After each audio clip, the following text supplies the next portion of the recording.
연말이 되면 이 성탄절이 마치 연말에 있는 하나의 축제로 그렇게 생각할 때가 참 많이 있어요. 실제로 요즘에 젊은 아이들에게 물어보면 성탄절이 뭡니까? 물어보면 그냥 연말 축제 아닌가요? 이렇게 이야기하는 그런 친구들이 있어요. 요즘에는 특별히 그 성탄절을 그 아이들이 하나데이 말고 뭐죠? 이렇게 유령 축제 같은 거 있잖아요. 그런 걸로 헬로윈데이, 헬로윈데이 같은 그런 식의 어떤 하나의 그런 축제로 생각하는 그런 경우가 있어요. 그도 그럴 것이 연말이면 또 겨울에는 눈도 내리고 그 분위기가 왠지 좀 사람의 마음을 설레게 하는 그런 분위기잖아요. 그러다 보니까 특별히 성탄절이 되면 왠지 사람들의 마음이 막 설레는 걸 느껴요. 막 흥분되고. 근데 사실 여러분 우리가 기억해야 될 것은 예수님이 오신 날이라는 거예요. 성탄절은 바로 예수님께서 이 땅에 오신 날을 우리가 예배하고 기념하는 날이 바로 성탄절이에요. 그러면 우리가 그 예수님이 이 땅에 오셨을 때 왜 그분이 하나님의 아들이신 예수님이 이 땅에 오셔야만 했는가를 우리가 정확하게 알아야 되지 않겠는가 그런 생각이 들지 않습니까? 오늘 저는 이 마태복음에 있는 이 말씀을 가지고서 전 세 가지로 한번 이야기를 나눠보려고 하는데요. 여러분 예수님이 왜 이 땅에 오셨습니까? 오늘 우리가 읽었던 이 21절의 말씀을 보면 이렇게 이야기를 합니다. 아들을 낳으리니 이름을 예수라 하라. 이는 그가 자기 백성을 그의 죄에서 구원할 자이니라 하심이라. 그렇게 말씀하셨어요. 예수라는 이름의 뜻이 뭐라고요? 자기 백성들을 그의 죄에서 구원할 자. 여러분 그 말의 의미를 정확하게 봐야 돼요. 누구를요? 자기 백성을. 우리는 그렇게 얘기하잖아요. 흔히 우리를, 나를, 우리 인간들을, 인류를 그렇게 말해요. 그런데 성경은 관점이 달라요. 뭐라고 얘기하고 있어요? 자기 백성을 그렇게 말해요. 자기 백성을. 지금 많은 사람들이 우리가 누구인지를 몰라요. 우리는 누구예요? 하나님의 백성들입니다. 지금 나라가 민족이 민족을 또 나라 안에서는 서로 다른 이념을 가진 사람들끼리 서로 막 다투고 싸우고 모함하고 막 증오하고 있는 그런 일들이 지금 벌어지고 있어요. 지금 우리나라도 지금 그러지 않습니까? 그런데 여러분 우리가 기억해야 될 것은 뭐냐면 우리는 서로 다른 민족이 아니라는 거예요.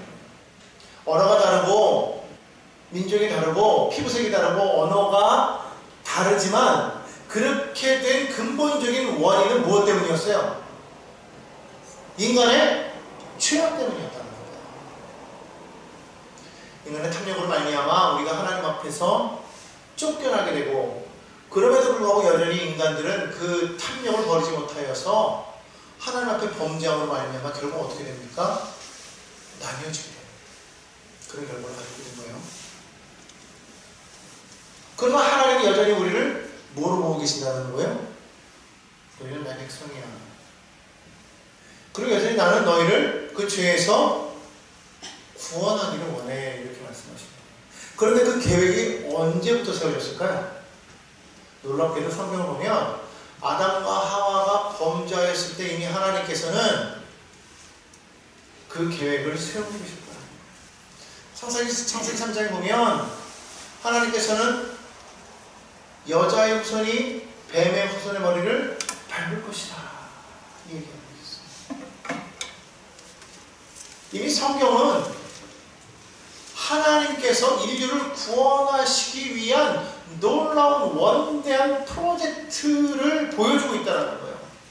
거기에 대한 설명서이자 그것이 어떻게 진행되어지고 어떻게 이루어지고 있으며 앞으로 어떻게 될 것이라는 것을 우리에게 보여주고 있는 놀라운 하나님의 계획서라는 거예요. 물론 거기에는 하나님의 태초에 하나님께서 이 땅 가운데 하나님의 나라를 세우고자 하는 그런 큰 계획이 있었지만 그 계획을 세우기 위해서 뭐가 필요합니까? 백성이 필요하잖아요. 얼마든지 우리가 죄로 인하여서 하나님을 배신하고 떠난 인간들을 싹 지워버리고 하나님께서 새롭게 창조할 수 있음에도 불구하고 하나님께서 그런 일을 행하지 아니하시고 애써 수고하여서 당신을 희생하여서 우리를 다시금 고쳐서 쓰시겠다고 말씀하시는 거예요. 새롭게 하시겠다고 말씀하시는 거예요. 그런데 그 새롭게 고치시는 그것이 우리가 이 창조 이전의 모습보다도 더 완벽한 모습으로 새롭게 하셔서 쓰시겠다고 말씀하고 계십니다. 무엇을 통해서? 나의 아들 예수가 죽음으로 인해서 무엇을 위해? 너희의 죄를 대신해서. 예수님께서 왜 이 땅에 오셨느냐? 바로 그 일을 이루기 위해서 오셨다는 거예요. 우리를 죄에서 구원하기 위해서 오셨다. 그의 백성들을 다시금 온전한 하나님의 자녀로 삼기 위해서 이 땅에 오셨다는 것을 기억하시기 바랍니다. 그렇기 때문에 우리는 이 예수 그리스도께서 이 땅에 오셨을 때 오늘 그것을 우리는 단순히 기뻐만 할 것이 아니라 왜 기뻐해야 되는가? 바로 나를 구원하기 위해서 오셨기 때문에 기뻐해야 된다. 그렇기 때문에 그 기쁨은 무엇으로 바뀌어야 되냐면 감사로 바뀌어야 되는 줄 믿습니다. 그럼 우리 성탄절은 우리가 기뻐만 해야 될 날이 아니라 감사해야 되는 날이에요. 왜냐하면 바울 사도가 에베소서 2장 1절에서 말한 것처럼 그는 허물과 죄로 죽었던 우리를 살리셨기 때문이에요. 한번 따라합시다. 하나님께서 허물과 죄로 죽은 나를 살리셨습니다. 그럼 우리는요 죽을 영혼을 살리신 게 아니에요. 이미 벌써 죽었다라는 거예요. 그 죽었다라는 게 단순히 우리가 숨을 못 쉬게 되는 그런 것을 말하는 게 아니라 하나님과의 영원한 생명이 단절돼 버려요.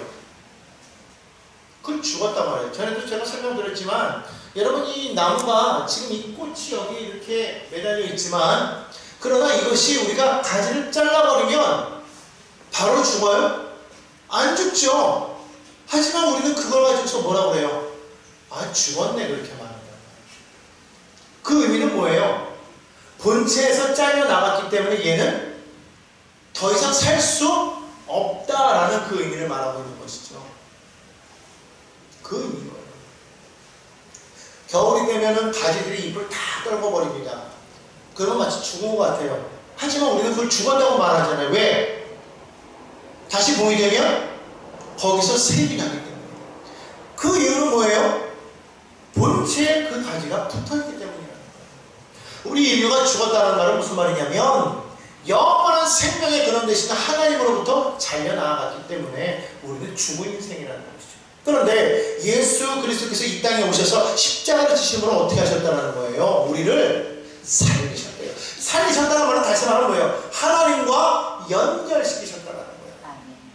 돌 감람나무였던 우리를 참 감람나무에 접붙였다는 거예요. 접붙이는 순간 우리는 이제 더 이상 돌 감람나무가 아닌 거예요. 참 감람나무가 되었다는 것이죠. 바로 그 일을 이루기 위해서 주님께서 오셨어요. 그러니까 죄에서 구원하였다가 뭐냐면 죄라는 건 뭐냐면 하나님과 단절된 상태란 말이에요. 죄로 인해서 죽었다. 그건 뭐냐면 하나님과 단절된 상태인데 예수께서 오신 건 우리를 하나님과 연결시켜 주셨다. 그럼 단지 죄에서만 우리를 구원하셨느냐? 성경에 보니까 우리를 저주에서도 구원하셨다고 그렇게 말하고 있어요. 갈라디아서 3장 13절에 이렇게 말합니다. 그리스도께서 우리를 위하여 저주를 받은 바 되사 율법의 저주에서 우리를 속량하셨으니 기록된 바 나무에 달린 자마다 저주 아래 있는 자라 하였습니다.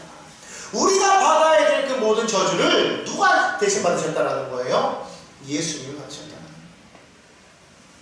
바로 이것을 위해서 주님이 오신 거예요. 하늘 영광 그 보좌 버리고 이 낭벌천한 곳에 오셨어요. 그리고 저주의 십자가를 지셨다는 거예요. 우리를 저주에서 구원하시기 위해서. 뿐만 아니라 주님은 우리를 질병에서 구원하셨다고 말씀하고 있습니다. 이사야서 53장 5절에 뭐라고 말합니까? 그가 찔림은 우리의 허물을 인하니 그가 상함은 우리의 죄악을 인함이라. 그가 징계를 받음으로 우리가 평화를 누리고 그가 체험하심으로 우리가 나음을 입었다. 우리의 질병을 고치시기 위해서 주님이 대신 고난의 채찍을 맞으셨다고 그렇게 말씀하고 있어요. 뿐만 아니라 그분은 우리를 가난에서도 구원하셨다고 말씀합니다. 고린도서 8장 9절에 말합니다. 우리의 주 예수 그리스도의 은혜를 너희가 알거니와 부요하신 자로서 너희를 위하여 가난하게 되심은 그의 가난함을 인하여 너희로 하여금 부요케 하려 하십니다. 오늘 그러므로 예수 그리스도께서 이 땅에 오셔서 우리를 죄와 저주와 질병과 가난에서 구원하사 온전케 하게 하신 것을 믿으시기를 바랍니다. 바로 그 일을 위해서 주님께서 이 땅에 오신 거예요. 그러니 여러분, 이 성탄절은요 단순히 우리가 기쁨의 날뿐만 아니라 우리에게 있어서는 정말 감사가 넘치는 그런 날이 되어야 될 필요가 있습니다. 이런 성탄절에마저도 우리는 우리 스스로를 한탄하고 우리 자신을 바라보면서 낙심하고 그저 눈에 보이는 것만 바라보면서 늘 부정적인 이야기를 하고 안 된다는 말을 하고 그렇게 말을 하고 살아간다면 여러분, 하나님이 보실 때 얼마나 그 마음이 아프시겠냐. 우리가 서로 사랑하고 우리가 서로 주의 그 은혜를 나눌 수 있는 그런 마음이 되어야지 계속 서로 반목하고 질시하고 모함하고 조롱하고 미워하면 이것은 십자가 달린 예수 그리스도를 우리는 무시하는 결과를 가져오게 된다는 것입니다. 그렇기 때문에 오늘 우리가 깨달아야 되는 것은 그거예요. 야, 너 잘못됐어가 아니라 너도 나도 죄인이야. 이것을 우리는 고백할 수 있습니다. 너나 나나 우리는 다 죄인이고 결국 그 죄 때문에 우리가 하나님으로부터 멀어졌고 결국 그것 때문에 우리가 지금 이런 고통 가운데 죽음 가운데 이르게 된 거 아니냐. 결국 우리 그 죄로 말미암아 우리는 다 죽은 인생이야. 그런데 주님께서 나를 대신해서 십자가를 치셨어. 여러분, 우리가 이것을 기억하고 우리가 날마다 그것을 고백하고 날마다 우리가 깨어있어야 되지 않겠는가. 그러므로 우리는 기억해야 될 필요가 있습니다. 이 성탄절이 오면 주님은 나를 자유케 하려 나를 구원시키려고 이 모든 억압에서 나를 해방시키려고 주님이 오셨구나라는 것을 기억하시기를 간절히 소망합니다. 두 번째로 주님은 왜 이 땅에 오셨느냐? 말씀을 이루기 위해 오셨다는 것입니다. 한번 따라할까요? 말씀을 이루기 위해 오셨습니다. 22절 한번 볼까요? 함께 읽어봅니다. 시작. 이 모든 일이 된 것은 주께서 선지자로 하신 말씀을 이루려 하심이니. 이 모든 일이 된 것은 무엇을 위함이라고요? 주께서 선지자를 통해서 하신 말씀을 이루려 하십니다. 이렇게 말씀하고 있어요. 다시 말하면 예수님이 이 땅에 오신 것은 그것은 그냥 된 것이 아니라 우연의 소치가 아니라는 거예요. 어쩌다가 보니까 갑자기 즉흥적으로 한 것이 아니라 처음부터 하나님이 계획하시고 우리에게 언약하신 그것을 이루셨다는 거예요. 언약의 성취라는 것이죠. 이미 벌써 많은 선지자를 통해서 이야기하고 있지만 특별히 이사야 선지자를 보면은요 그 이야기가 확실하게 우리에게 전해지고 있어요. 이사야 9장 6절에 뭐라고 말합니까? 이는 한 아기가 우리에게 낳고 한 아들을 우리에게 주신 바 되었는데 그의 어깨에는 정사를 메었고 그의 이름은 기묘자라 모사라 전능하신 하나님이라 영존하신 아버지라 평강의 왕이라 할 것입니다. 우리를 위한 한 아들이 날 거라는 거예요. 근데 그분이 누구냐? 기묘자래요. 여러분, 우리가 앞서서도 우리가 보았지만 이 창세기를 보면 이 예수 그리스도에 대한 이야기 이름이 벌써 한번 나오잖아요. 우리가 창세기를 한번 배웠잖아요. 기묘자라는 이름을 한번 배워봤어요. 기묘자가 누구예요? 예수 그리스도를 말하는 것이죠. 그 아들이 누구를 위해서? 우리를 위해서 오셨다는 거예요. 우리 안에 나셨다는 거예요. 우리에게 주어졌다는 거예요. 그런데 그 어깨에 무엇을 메었더라? 정사를 메었더라. 그렇게 말합니다. 평강의 왕이고 영존하신 아버지 만왕의 왕이신 하나님께서 그와 같은 일을 행하셨다는 거예요. 이사야는 11장 10절에서 계속해서 말합니다. 그날에 이새의 뿔에서 한 싹이 나서 만민의 기초로 설 것이요 열방이 그에게로 돌아오리니. 열방이 그에게로 돌아오리니. 흩어졌던 자들이 돌아오게 되는 날이 있을 거라. 이사야 53장 5절 아까 우리가 읽었죠. 5절 6절에 말합니다. 그가 제명으로 허물이 인함이요 그가 사물이 죄악을 인함이라. 그가 징계를 받아 우리가 평안을 누리고 그가 채찍에 맞음으로 우리가 나음을 입었다. 우리는 다 양 같아서 그를 향해 각기 제갈 길로 갔거늘 야훼께서는 우리 모두의 죄악을 그에게 담당시키셨다. 우리 모두의 죄악을 그에게 담당시키기 위하여서 주님이 이 땅에 오셨다. 실제로 그 일대로 주님은 오셨고 십자가를 지시고 죽으셨다. 결국 예수 그리스도는 그분 그 자체가 태어남부터 시작해서 그분의 죽음, 부활, 승천에 이르기까지 모든 것이 다 하나님의 언약의 성취였음을 우리는 기억해야 해요. 그것을 믿어야 될 줄로 믿습니다. 그것은 우리에게 무엇을 가르쳐 주냐면 하나님의 말씀은 반드시 이루어진다는 것을 증명한다는 거예요. 여러분, 우리가 이 말씀을 읽을 때 우리는 그 말씀이 언제 믿어집니까? 내 마음 가운데 이것이 뭐 어떤 그 감동으로 다가와서 믿어지지가 않죠. 우리는 눈으로 봐야만 믿는다. 귀로 들어야만 믿는다.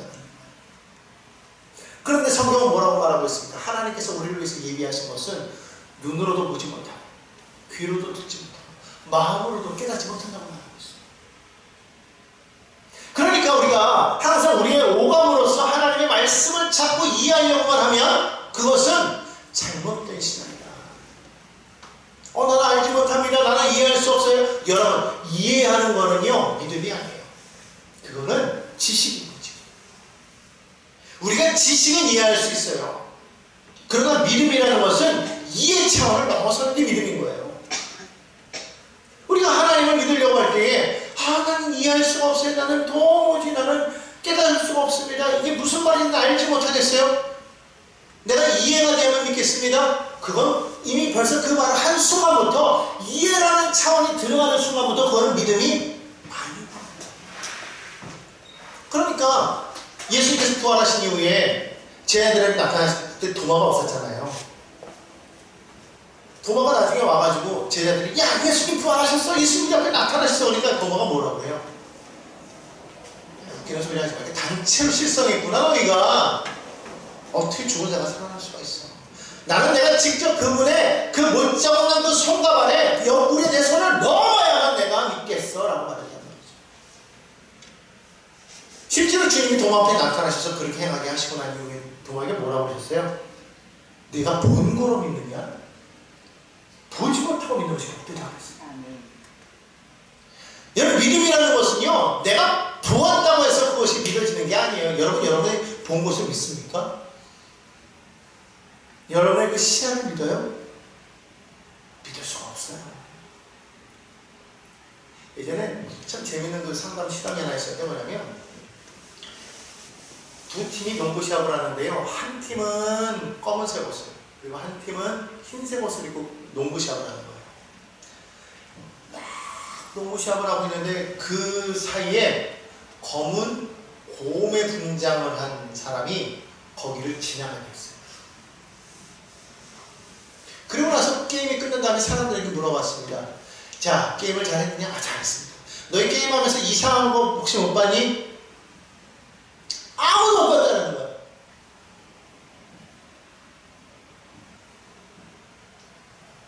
야, 거기에 곰이 지나갔는데 심지어 어떤 친구들은 그 얘기를 하니까 에이 거짓말하지 마세요. 무슨 곰이 지나가요? 우리가 이렇게 뻔히 눈 뜨고 다 이렇게 농구 시합하고 있었는데 그런데 그거를 촬영을 하고 있었어요.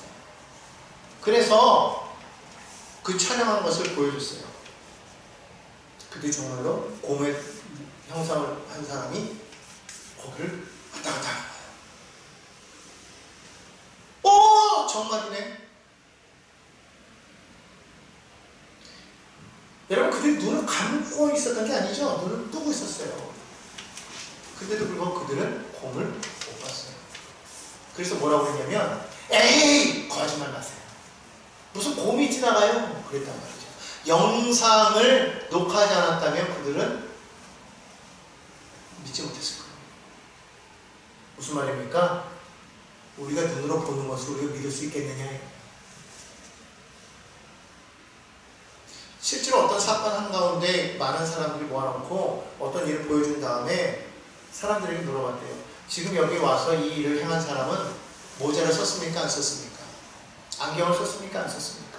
모자의 색깔은 무슨 색입니까? 계속해서 질문했을 때 사람들의 대답이 동일하게 봤으니까 동일해야 되잖아요?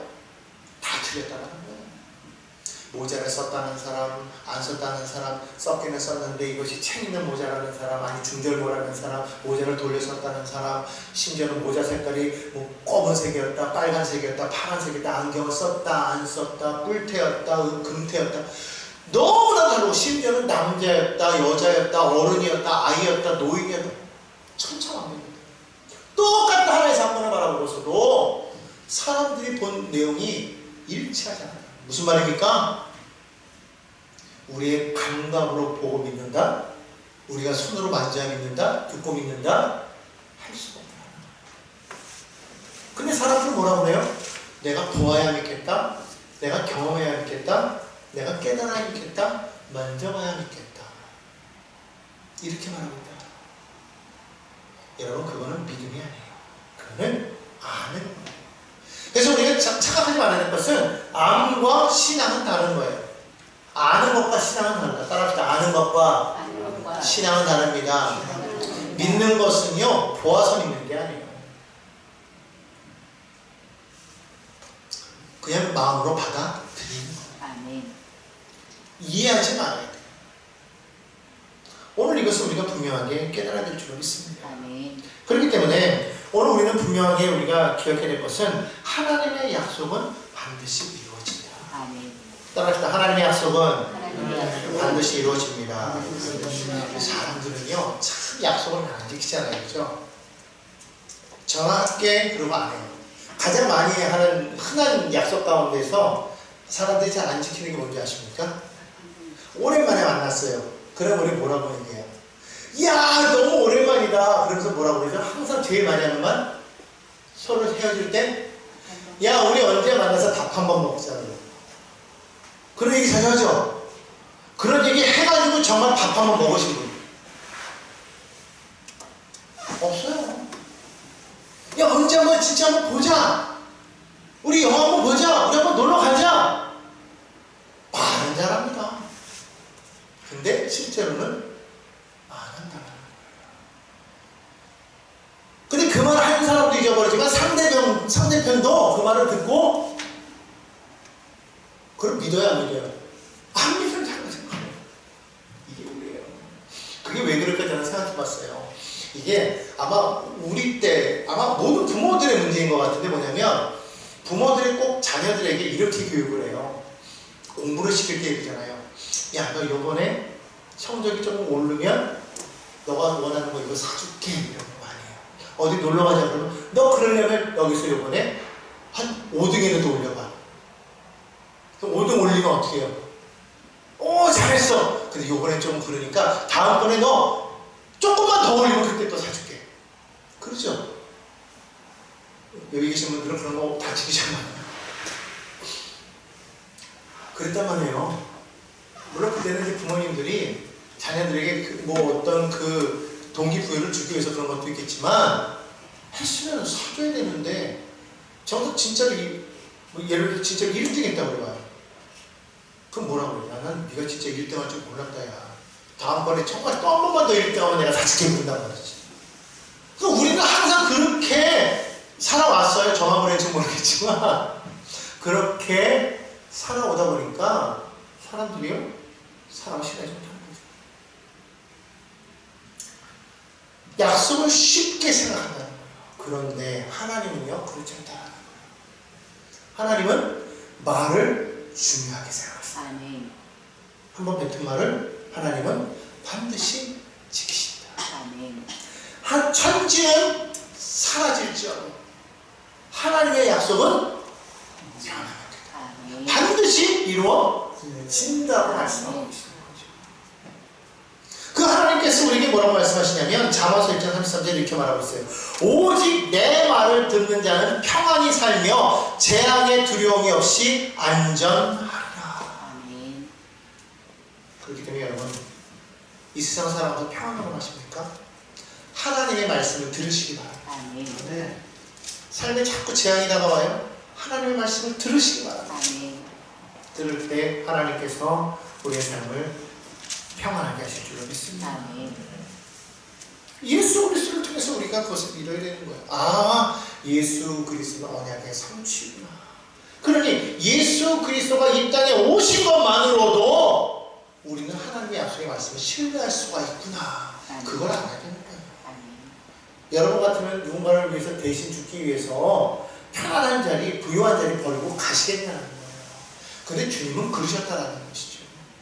그걸 우리는 기억해야 된다. 그러므로 환경 바라보면서 흔들리는 그런 사람들 되지 마시기를 간절히 소망합니다. 마지막으로 세 번째로 왜 예수님이 오셨느냐? 하나님께서 우리와 함께 계심을 우리가 알게 하기 위함이다. 깨닫게 하기 위함이다. 한번 따라할까요? 하나님께서 우리와 함께 계심을 알게끔 하기 위함이다. 가끔 우리가 그럴 때 있잖아요. 하나님 어디 계십니까? 하나님 정말 나를 사랑하긴 하나요? 하나님 정말 저 사람을 위하면서 왜 나는 하나님 내 기도는 안 들어주시는 것 같죠? 왜 하나님 나만 미워하십니까? 이런 생각 들 때가 있어요. 아니라는 거예요. 하나님은 그런 거짓에 속지 말라고 말씀하시는 거예요. 23절 보겠습니다. 보라, 처녀가 잉타의 아들을 낳을 것이요 그의 이름을 임마누엘이라 하니라. 이 말씀은 이미 이사야서에서도 이미 하신 말씀이거든요. 이를 번역한 즉 뭐예요? 하나님이 우리와 함께 계시다. 따라합시다. 하나님이 우리와 함께 계십니다. 하나님이 나와 함께 계십니다. 믿으시면 아멘. 믿으시면 아멘. 그것이 임마누엘입니다. 예수의 이름이, 우리를 위해 오신 메시아 이름이 예수일 뿐만 아니라 또 하나 이름이 뭐다? 임마누엘이라는 거예요. 우리를 죄에서 구원만 하시는 것이 아니라 그 죄인들, 그 구원받은 우리 그 백성들과 하나님이 함께 하시더라. 함께 하시더라. 그것은 이때 이후로 함께 하시는 게 아니라 이전부터 함께 하셨고 지금도 함께 하시고 앞으로도 함께 하실 것이다. 그 주님이 승천하실 때 약속하신 말씀이 뭐예요? 마태복음 28장 20절에 볼지어다 내가 세상 끝날까지 너희와 항상 함께 있으리라. 항상 함께 있으리라. 우리는 이것을 기억해 주시겠습니다. 그러니까 예수님께서 이 땅에 오심으로 우리에게 증거하신 게 뭐냐면, 이유는 뭐냐면, 예수님 이 땅에 오신 이유는 뭐냐면 하나님이 지금 너와 함께 하고 있습니다. 이것을 깨달으라는 거예요. 여러분 이것을 고백해야 돼요. 하나님이 나와 함께하고 계시는데 우리가 축 처져 있어요. 하나님 나와 함께하고 계시는데 우리가 늘 기분이 나빠. 하나님 나와 함께하고 계시는데 우리 마음가에 미움이 넘쳐. 하나님 나와 함께하고 계시는데 막 불이 넘치고 화가 나고, 하나님 나와 함께하고 계시는데 모든 게 다 절망이고 낙담되고 초조하고 불안하고 염려되고. 그럴 수 있습니까? 그럴 수 없다라는 거예요. 여러분 다 사랑해 오셔서 알겠지만 사랑하는 사람과 함께 있으면 마음이 슬퍼요, 기뻐요? 기쁘죠. 막 사랑하는 사람을 만났는데 막 사랑하는 사람 앞에서 맨날 슬프고 낙심되고 절망하고 그러고 있을 틈이 어딨어. 그렇죠? 그 놀라우신 그 하나님, 사랑의 하나님이 나와 함께하고 계시는데 우리가 절망하고 있다면, 낙심하고 있다면 우리가 늘 여러 가지만 계산하잖아요. 막 이것도 계산하고 저것도 계산하고 막 이럴까 저럴까 막. 여러분 우리 그러지 말자는 거예요. 하나님이 나와 함께하고 계시는데 너무 내 생각이 많아. 어느 순간부터가 내가 하나님이야. 여러분 그럼 되겠습니까? 하나님은 언약의 하나님이라고 앞에서 말씀드렸잖아요. 말씀을 이루기 위해서 오셨다고 말씀드렸잖아요. 그렇다면 그 하나님께서 우리에게 새 언약을 주셨어요. 뭐예요? 내가 영원히 너희와 함께하겠다. 그럼 그 말씀이 이루어져야 안 이루어져요?